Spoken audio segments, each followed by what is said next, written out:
A grandmother stood in a hospital hallway in California, exhausted and terrified.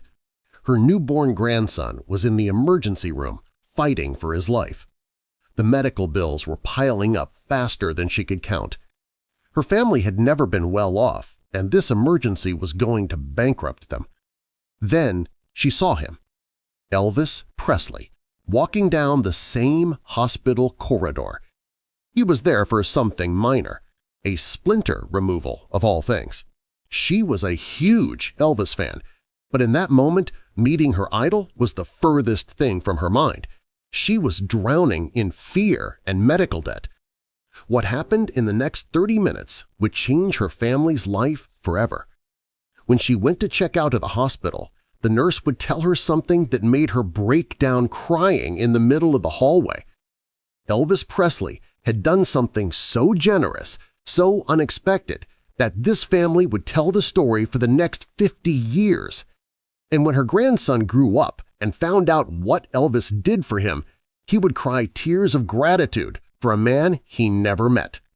This is that true story.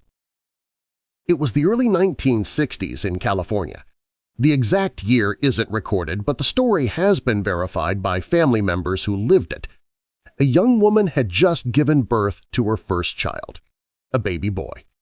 The delivery had seemed normal at first, routine, the kind of birth that happens thousands of times every day across America. But shortly after birth, something went terribly wrong. The baby started having health complications, serious complications, the kind that require immediate emergency intervention or the baby dies. The doctors rushed the newborn to the emergency room. The young mother was still recovering from childbirth, helpless to do anything but pray. Her own mother, the baby's grandmother, stood in the hospital hallway, piecing, crying, praying to God that her grandson would survive. "Please," she whispered, "please let him live, please." Hours passed. The doctors worked frantically. The grandmother waited, her rosary beads clutched in her hands, her heart breaking with every passing minute.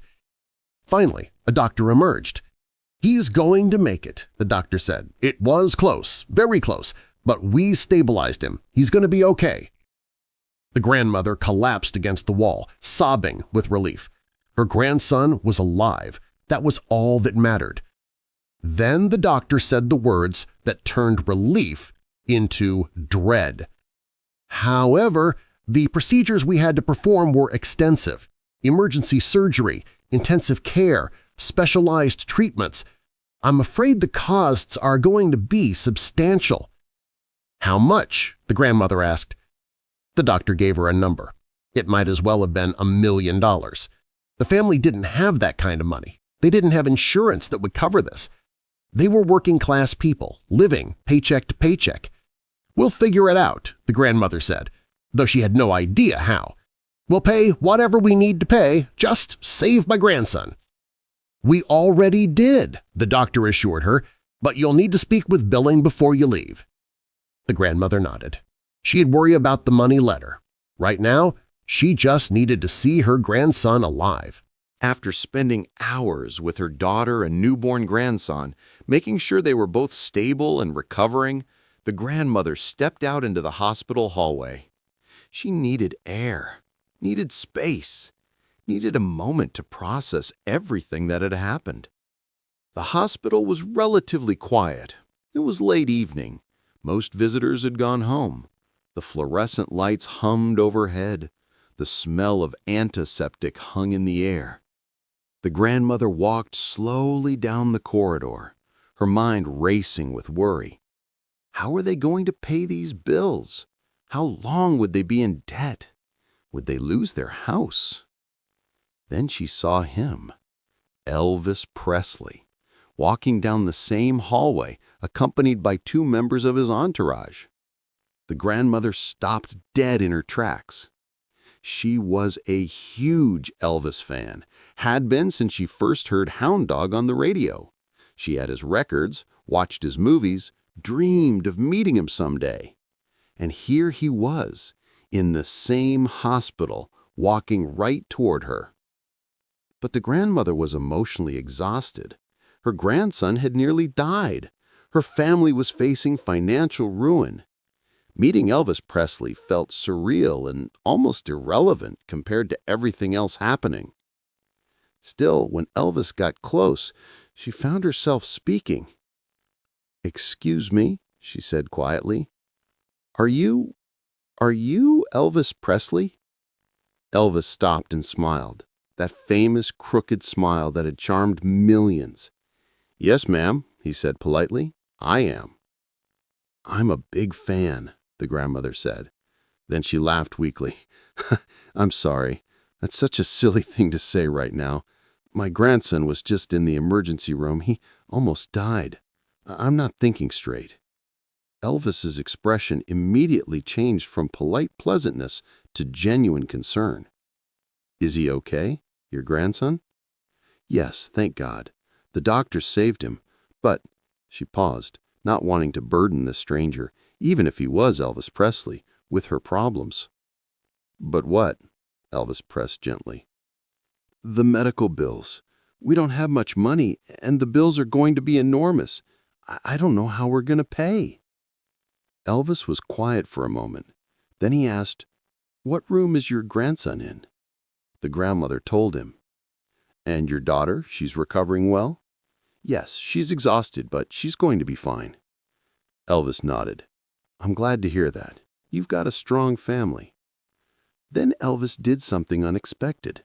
He pulled out his wallet, took out some cash, and handed it to the grandmother. "Here," he said. "This might help a little." The grandmother stared at the money in her hands.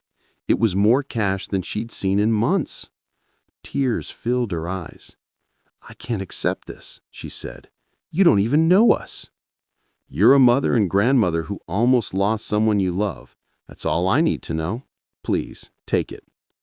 The grandmother clutched the money and started crying. "Thank you," she whispered. "Thank you so much." Elvis gave her shoulder a gentle squeeze. "You take care of that baby. The world needs more strong little fighters like him." Then Elvis and his entourage continued down the hallway and disappeared around a corner. The grandmother stood there holding the cash, crying, overwhelmed by the kindness of a stranger who happened to be the most famous man in America. The next morning, the grandmother's daughter and grandson were stable enough to go home. The baby would need follow-up care, but the immediate crisis was over. The grandmother went to the hospital's billing office to face the financial disaster she'd been dreading. The billing clerk pulled up the account and looked at the computer screen. Then she looked at the grandmother with a strange expression. "Mrs. Name," the clerk said slowly, "your account shows a zero balance." "I'm sorry, what?" "Your bill has been paid in full. There's nothing owed." The grandmother felt dizzy. "That's impossible. The doctor said the costs would be thousands of dollars." "They were," the clerk confirmed, "but someone paid the entire amount yesterday evening." "Who?" The clerk checked her records. "It says here it was paid by... Well, this is unusual. It was paid anonymously, but the payment came through someone named Mr. Presley." The grandmother's legs gave out. She had to sit down. "Elvis," she whispered, "Elvis Presley paid our bills?" The clerk looked uncomfortable, as if she'd revealed something she wasn't supposed to. "I can't confirm specific details due to privacy, but yes, that appears to be the case." The grandmother started crying, not the exhausted, stressed crying from the day before. These were tears of overwhelming gratitude and disbelief. Elvis Presley, who'd been at the hospital for something minor, who had met her for 5 minutes in a hallway, who didn't know her or her family, had paid their entire medical bill. Thousands of dollars. Gone. Paid. By a man who owed them nothing but gave them everything. The grandmother rushed back to her daughter's room and told her what had happened. The young mother broke down crying. The nurses who overheard the story started crying. "Why would he do that? He doesn't even know us." "I think that's exactly why he did it. Because he could. Because we needed help. because that's the kind of man he was. That baby who almost died, he grew up healthy and strong, just like Elvis had said he would. As he got older, his grandmother told him the story of how Elvis Presley saved their family from financial ruin, how a chance encounter in a hospital hallway had changed everything. "Elvis paid for me to live," the grandson would say years later, his voice thick with emotion. "My family's stability, maybe even my life in some indirect way, to a man I never met."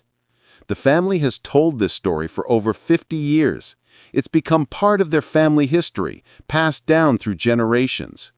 "You can imagine how big of a deal that was to my family," the grandson wrote online years later. "My family has never been well off, so you can imagine how big of a deal that was." But here's what makes this story even more powerful. Elvis did this sort of thing all the time. He didn't just help this one family, he helped dozens, maybe hundreds of families over the years, quietly, anonymously, without looking for publicity or recognition. Elvis would buy strangers' cars, pay people's rent, cover medical bills, give away money to people who needed it. In 1975, Elvis saw a woman admiring a Cadillac in a car lot. He walked over, asked if she liked it, and bought it for her on the spot. She was a complete stranger. He once bought wheelchairs for everyone in a medical facility after seeing someone who needed one. He regularly gave out $100 bills to people who looked like they were struggling. Elvis couldn't walk past someone in need. If he saw someone hurting, someone struggling, he had to help. It wasn't even a choice for him. It was just who he was. The hospital story isn't an isolated incident. It's a pattern, a way of life. Elvis Presley, who'd grown up in crushing poverty, never forgot what it felt like to need help. And when he became rich and famous, he made it his mission to help others the way he wished someone had helped his family. Elvis Presley died on August 16, 1977. The world mourned the loss of the king of rock and roll. But that family in California mourned him differently. They mourned him as the man who saved them, who showed them kindness when they needed it most, who proved that fame and fortune don't have to corrupt. They can be used to lift others up. The grandson whose life was saved still tells the story today. It's been shared on social media, in Elvis fan communities, in family gatherings. He really was a nice guy, the family says. This wasn't a publicity stunt. This wasn't for cameras. This was just Elvis being Elvis. The story represents something important about Elvis that often gets lost in discussions of his music, his movies, his struggles with addiction.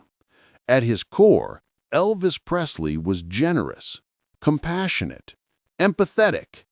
He remembered being poor. He remembered what it felt like when his family couldn't afford food, couldn't pay rent, couldn't afford medical care. And when he had the power to help others avoid that suffering, he did, without hesitation, without looking for credit. That grandmother who met Elvis in a hospital hallway in the 1960s never forgot him. Until the day she died, she kept the memory of Elvis's kindness close to her heart. Her grandson never forgot either. "I never got to thank him," he said. "I never got to shake his hand and tell him what his generosity meant to my family. But I hope, wherever he is, he knows. I hope he knows that his kindness rippled through generations of my family." This is the Elvis Presley story that doesn't get told enough. Not the scandal, not the controversy, not the addiction or the downfall. This is the story of a man who saw someone in pain and did something about it, who had the power to change lives and used it freely, generously, without strings attached.